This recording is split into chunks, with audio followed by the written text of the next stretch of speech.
इसी कथा के माध्यम से श्रवण करें। एक कुंभकार, जिसे आप कुम्हार के नाम से जानते हैं, अपनी चाक पे गीली मिट्टी रख करके चिलम बनाने का काम करता था।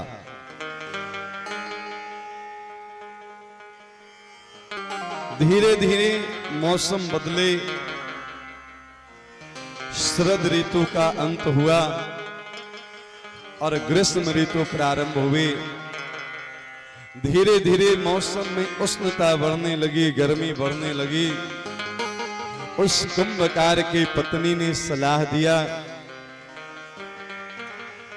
कि प्यारे, अभी गर्मी के मौसम में चिलम के स्थान पे अगर सुराही बनाना प्रारंभ कर दो तो इससे आमदनी दोगुनी हो जाएगी, क्योंकि गर्मी में शीतल जल की आवश्यकता बहुत होती है और शीतल जल पीने के लिए लोग सुराही का उपयोग करते हैं। इस प्रकार से आप जब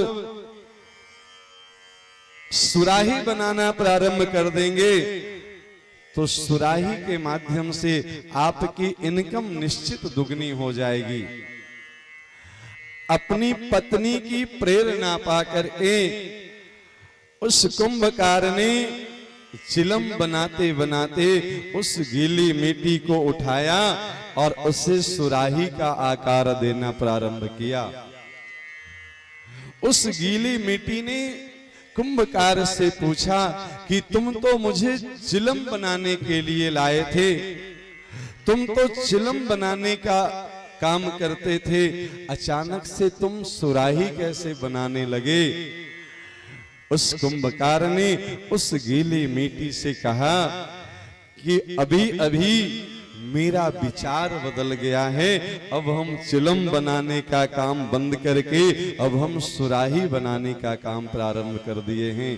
तो वो गीली मिट्टी बोल पड़ा कि प्यारे, तुम्हारा तो बस थोड़ा सा विचार बदला, पर मेरा तो पूरा जिंदगी बदल गई। तुम अगर चिलम बनाते तो हम खुद जलते और दूसरे को भी जलाते रहते, पर तुम अब मुझे सुराही बनाओगे तो हम खुद भी शीतल रहेंगे और दूसरे को भी शीतलता प्रदान करते रहेंगे। बस एक छोटा सा विचार बदलना है और पूरी जिंदगी बदल जाती है। प्यारे, मेरे गोविंद ने इस संसार में कमाने खाने के लिए बहुत सारे साधन दिए हैं 84 लाख जीवों को।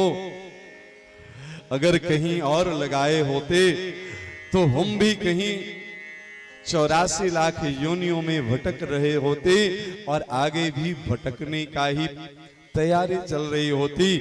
पर मेरे सरकार की थोड़ी सी विचार बदल गई, मेरे सरकार की दृष्टि पड़ गई इस दास पे और उन्होंने संसार की कामों से निकाल करके अपने विचार को जन जन तक पहुंचाने के काम में लगा दिया।